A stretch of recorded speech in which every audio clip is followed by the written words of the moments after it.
Hello, this video is going to cover accessing the articles and the databases that are going to be very useful for you in terms of academic articles and scholarly articles and peer-reviewed articles. Which are basically all the same thing, just different words to kind of describe the type of research articles that you will be looking at and you'll be using for your research. So much like the last video, where I looked at reference materials, I'm going to go and show you how to access the research guide in case you're just looking at this one first. So what you'll do is you'll go to library.coker.edu. You'll go to research help. You'll go down to research guides. We'll click that and it will take you to our library guides. Scroll down, go to literature resources, and this is going to be the library guide that you're going to want to look at for all the different resources for your current project. So what we'll do here is we'll go to Find Articles. You'll click that tab, and it's going to bring up the Articles tab here. So we have a full text journals. You can search for journals specifically if there's a specific journal or newspaper or magazine that you're wanting to look at to see if we have direct full access for. You can just type the name of that in there. Again, that's kind of detailed. That's a little bit outside of the realm, I think, of what you guys are going to be doing, but just in case you have a publication in mind and you're wanting to search and see if we have access to it, you can do that there. EBSCO Discovery Service is going to be a wide-ranging database. You could use that if you want to. I usually recommend against it because what it does is it actually searches our entire catalog, so it's going to search every possible thing that it can search, and it's going to bring it all back for you. It can be a little overwhelming, and it can also be a little irrelevant in terms of the results that you're going to get, especially early on in that first results page. You may have to dig through a lot of stuff to try to find useful information. So if you decide to use EBSCO Discovery Service, I usually say that it's use it as a last-ditch effort. So if you're not finding anything in the more specialized databases, utilize the EBSCO Discovery Service. But what we're going to focus on right now is we're going to focus on Academic Search Complete, Bloom's Literary Reference Online, and also MLA International Bib. I just kind of want to show you how those look and how you search within those. MLA International Bib is going to be more so for if you're looking for specific literary criticisms and criticism articles on the novel that you're looking at. This isn't going to be so much useful for any kind of historical information or articles related to historical events or things that maybe you're wanting to make connections with. So just be aware of that when you are searching these databases. Academic Search Complete is going to probably be the one that you'll want to look at, especially if you are looking at a little bit more of an historical perspective or a social perspective. That will kind of bring, it's more of an interdisciplinary database, so it's going to bring in a lot of different articles from a lot of different disciplines and a lot of different journals. So it's basically it's like EBSCO Discovery Service Lite, in that it's only going to be searching for articles, and you're not going to get like ebooks and catalog entries and a lot of other stuff that's just not really going to be useful for you or necessary for you. So we'll go ahead and look at this first. And one of the things that you'll see here is that this is set up very similarly to MLA International Bib. They're all hosted by EBSCOhost, both of these. So they're going to be very, very similar in the way that you're going to search. So it's going to be the exact same formatting, the exact same setup, the exact same UI. Basically, the way that you search in Academic Search Complete is going to be the way that you'll search in MLA International Bib. But if we're looking at this and we do the Underground Railroad, and again, you can see you actually have the novel there as well that you can utilize and search. But if you search that, this is the information you're going to get here.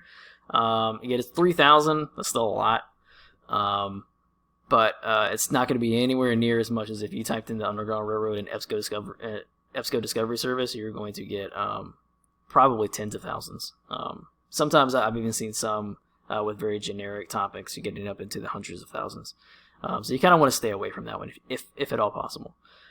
But once you get in here, you can either scan through the articles that are in these results lists.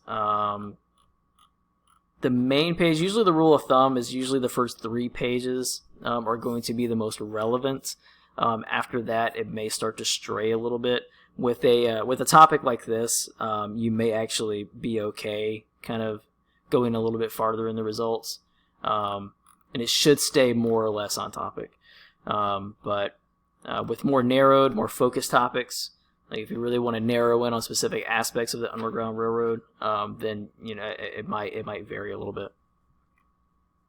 But one of the first things you want to do is come over to the limiters and limit it to full text. That's going to guarantee that everything that is shown here you have full text access to. So you'll either have an HTML full text link, you'll have a PDF full text link. Sometimes there will be links to other journals or other services outside of EBSCO.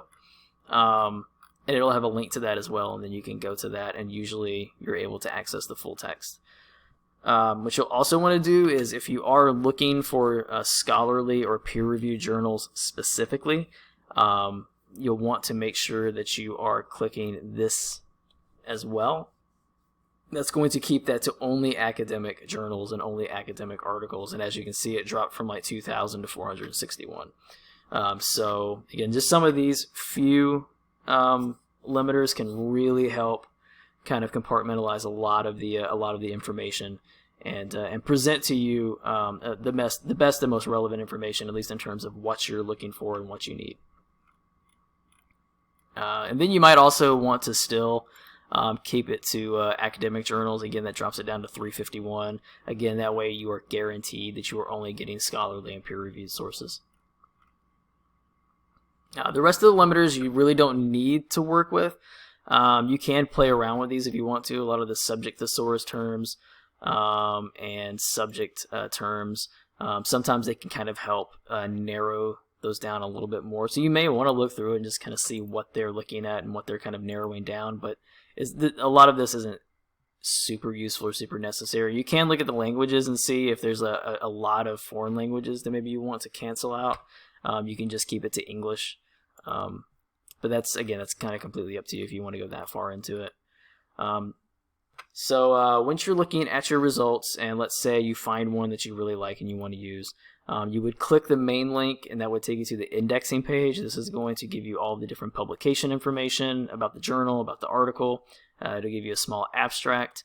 You can then access the full text of the journal by just clicking that link, or the article, and it will bring up the article in here. Once that article comes up, you have a lot of different options in here. You can go ahead and save it if you want to. You can also email the article to yourself. So if you do that, it's going to send you the PDF and HTML options to your email. You can also get a citation formatting, so you can get your MLA citation there. Again, I stress these are not always 100% correct, so be very careful. I wouldn't just copy and paste this citation, but it should give you all the necessary information you need to build a proper citation. And then you would just send those to yourself. You can also do that from this page as well. You have all of these different options here. And I always recommend emailing it just for the citation as well, but also the email will always send you a permanent link to send you back here. Again, make sure you are not using this link to bring you back to this page, because once you cancel out the session, that link is not going to be any good. So what you will always want to do is, again, if you're just curating information, you're just building links, make sure you're using the permanent link to get back here. That's the only link that's going to work. So I cannot stress that enough. So that's going to be how to access the articles, how to search for the articles in Academic Search Complete. Again, MLA International Bib is very similar. And so if we do Underground Railroad,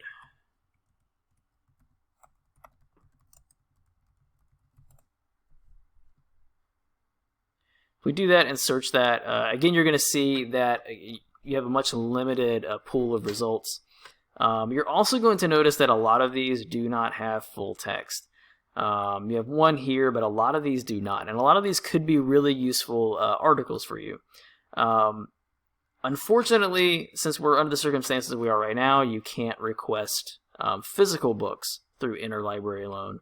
But what you can still do is you can still request articles through interlibrary loan. And so if you find an article in the databases that seems really, really great, but it does not have any kind of links to a full text source, what you'll want to do is you'll want to go back to the main page, go under Services and Support, go to Interlibrary Loans, and you'll want to click the Article Request Form. When you bring that up, just fill in all of this necessary information. Make sure you click that you are a GSSM student, and then just fill in all the required information for that article. Send it in, and our interlibrary loan librarian will still process these requests and reach out to other institutions.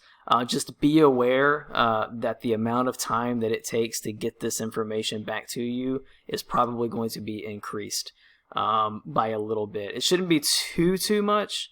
But again, depending on the institution we're requesting it from, depending on their current circumstances because of the pandemic, you know, these time frames are probably going to range a little bit.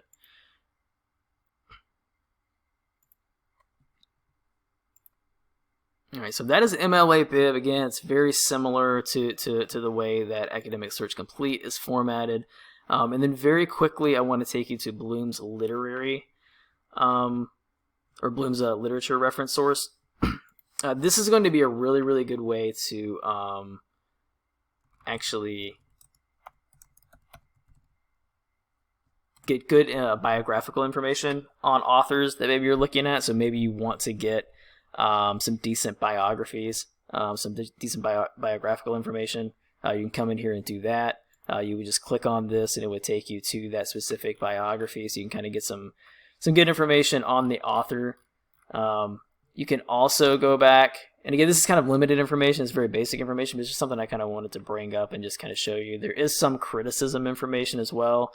It's mostly review related, but you do have a couple of options here as well that you can pull up and look at. So again, it's just another option, another way for you to kind of maybe just see some kind of basic criticism on the or some basic reviews on the piece or on the work that you're looking at, and kind of build from there. You know, you may be able to find something that's pretty useful in these. So, and again, when you open these up, it's all very similar. A lot of your basic options are going to be at the top. You have your citation option. You can't download, you can't print. And then you will also always have your permanent link, your record URL down here at the bottom. So you always have your options for permanent links. Usually this is going to be the icon always for permanent links. So just always look out for that when you're looking for links to bring you back to specific sources. And so that's going to basically cover it for the articles. Again, just to kind of summarize, in the find articles, the databases you're going to want to mostly focus on are Academic Search Complete and MLA International Bib. Academic OneFile is also a pretty decent one. I would recommend kind of checking that out as well. If all else fails, go to EBSCO Discovery Service. That will give you a more abundance of results, but it may be a little bit overwhelming. It may be too much. You may be doing a lot of digging. But again, if you're having a lot of issues finding them in the other databases, I would transition to EBSCO Discovery Service and see what you can find. And that's going to wrap it up for this video. Thanks for viewing.